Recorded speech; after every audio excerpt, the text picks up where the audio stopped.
용도 변경, 건축물 대장에 적힌 건물의 쓰임새를 법이 정한 다른 용도로 바꾸는 인허가 절차입니다.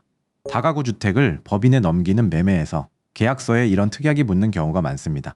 잔금일 전까지 매도인의 책임으로 근린생활시설 용도 변경을 완료한다. 매수하는 법인이 잔금을 치르기 전에 건물을 상가로 바꿔놓으라고 요구하는 거예요. 대장에 적힌 글자 한 줄, 그거 하나 고치는 일 아닌가요?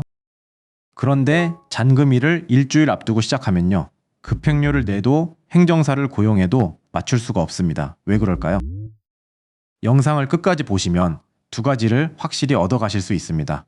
하나는 주택이 상가가 되기까지 반드시 거치는 절차, 다른 하나는 잔금일 같은 데드라인을 기준으로 언제 용도 변경에 착수할지에 대한 시작점입니다.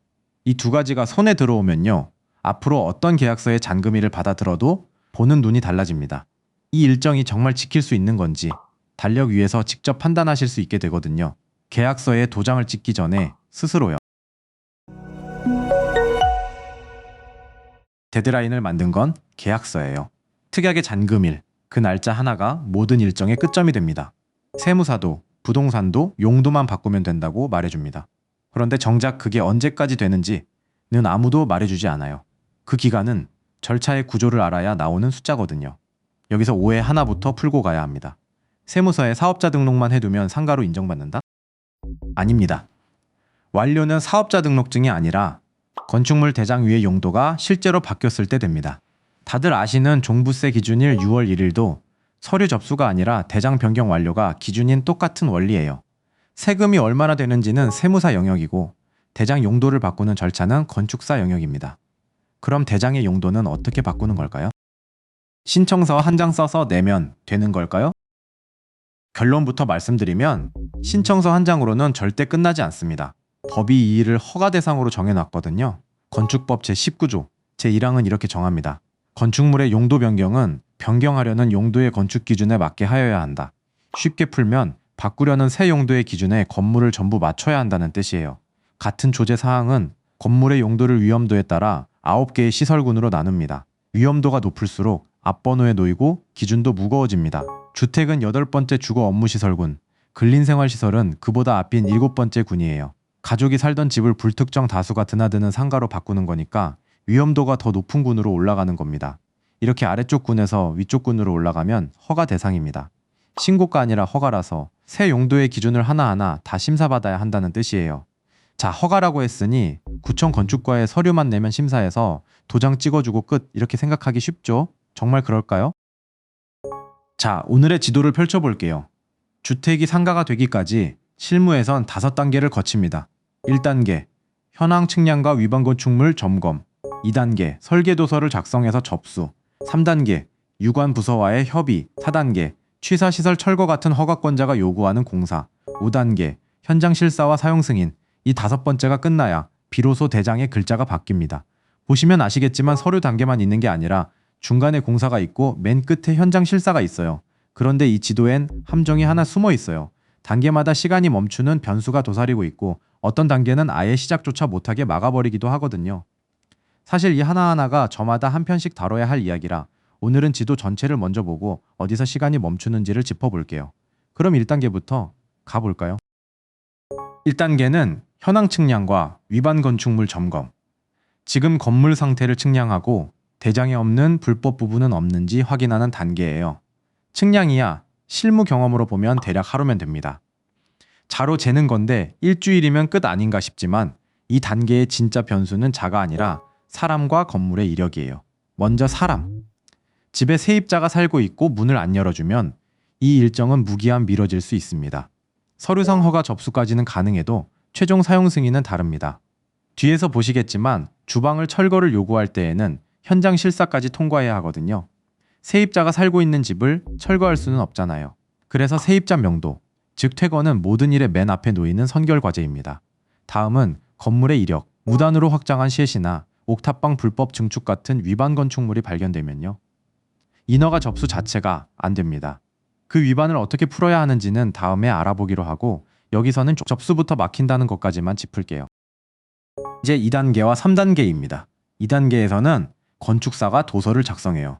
변경 전후의 평면도, 피난시설과 방화시설을 어떻게 갖출지 그린 현황도, 이런 서류들이죠. 이걸 세움터라는 시스템으로 접수하면서 주차장이나 정화조 같은 관련 법규를 미리 협의합니다. 그리고 3단계, 여기가 중요해요. 접수한 서류를 건축과 한 곳만 보는 게 아닙니다. 주차관리과가 봅니다. 하수과가 봅니다. 환경과가 봅니다. 소방서와도 협의해야 하고요. 부서 이름이 하나씩 늘어나는 게 보이시죠? 이 유관 부서 협의가 실무 경험으로 보면 대략 2, 3주 걸립니다. 그런데 여기에도 시간이 멈추는 변수가 있어요.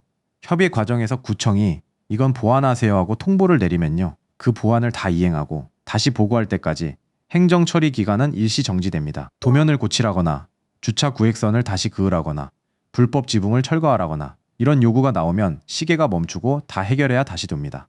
각 부서가 무엇을 어떤 기준으로 보는지는 다음 기회에 상세하게 설명해 드릴게요. 오늘은 부서가 이렇게 많고 여기서 걸리면 멈춘다는 것까지만 짚고 갈게요. 자, 그런데 여기서 이상하지 않으세요? 용도 변경 하나 하는데 왜 이렇게 많은 부서가 달라붙는 걸까요?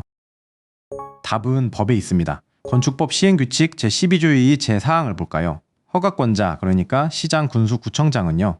용도 변경 허가 신청서를 받으면 관계 법령에 적합한지를 확인한 후 허가서를 발급하여야 합니다. 여기서 관계 법령에 적합한지를 확인한 후 이 구절이 핵심이에요.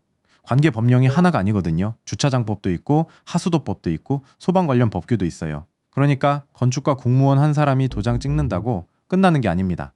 건물에 얽힌 모든 부서가 우리 쪽은 문제 없다고 확인해줘야, 그 확인이 하나하나 다 모여야 비로소 허가서가 나옵니다. 방금 보신 그 부서들 하나라도 걸리면 허가서는 발급되지 않아요. 이게 바로 잔금일 일주일 전 시작으로는 못 맞추는 이유의 절반입니다. 절반이라고 말씀드린 건 나머지 절반이 아직 남아서예요. 서류를 다 통과해도 그 다음이 또 있거든요. 허가가 나면 이제 정말 끝일까요?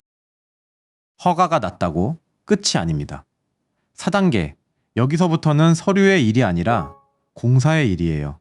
주거용 주방, 그러니까 취사시설과 온돌, 싱크대, 이런 것들은 상업용 비주거 기준에 맞지 않아서 현장 실사 전에 완전히 철거해야 해요. 멀쩡한 주방을 왜 철거하나? 싶으시겠지만 용도가 주거에서 비주거로 바뀌는 거니까 주거의 흔적을 남겨둘 수 없는 거예요.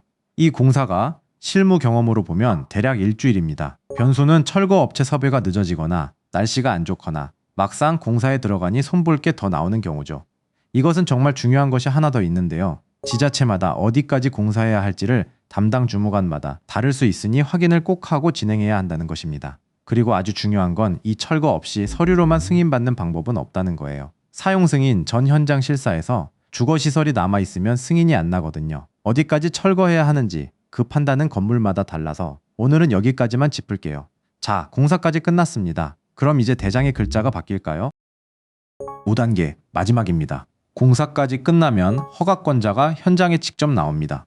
설계한 도서대로 시공됐는지 두 눈으로 실사하는 거예요. 이 현장 실사를 통과하고 최종 사용 승인이 나야, 물론 경우에 따라서는 현장 실사를 하지 않는 경우도 있으니 이 또한 사전 협의가 중요하겠죠. 그제서야 건축물 대장위의 용도가 바뀝니다. 실무 경험으로 보면 이 단계도 대략 일주일. 변수는 현장이 도서와 다르면 재시공하고 다시 실사받아야 한다는 거예요. 자, 여기서 오프닝의 그 글자 한 줄을 다시 봅시다. 대장의 글자 한 줄 바꾸는 일 아니냐고 했었죠. 그 한 줄은 절차의 시작이 아니었습니다. 5단계를 다 지난 맨 끝에 비로소 놓여 있었어요. 그러니까 계약서 특약이 말하는 완료는 서류 접수일이 아니라 대장 변경이 끝난 바로 이날이에요. 데드라인의 기준점은 여기예요. 그런데 이쯤 되면 이런 생각 드시죠? 그래도 급하면 무슨 수가 있지 않을까? 질문 정말 많이 받습니다. 잔금일이 코앞인데 급행료를 얹거나 경험 많은 지역 건축사를 쓰면 당길 수 있지 않나요? 충분히 하실 수 있는 생각이지만 결론부터 말씀드리면 그런 방법은 없습니다. 용도 변경은 수많은 관련 법규를 종합해서 검토받아야 하고요.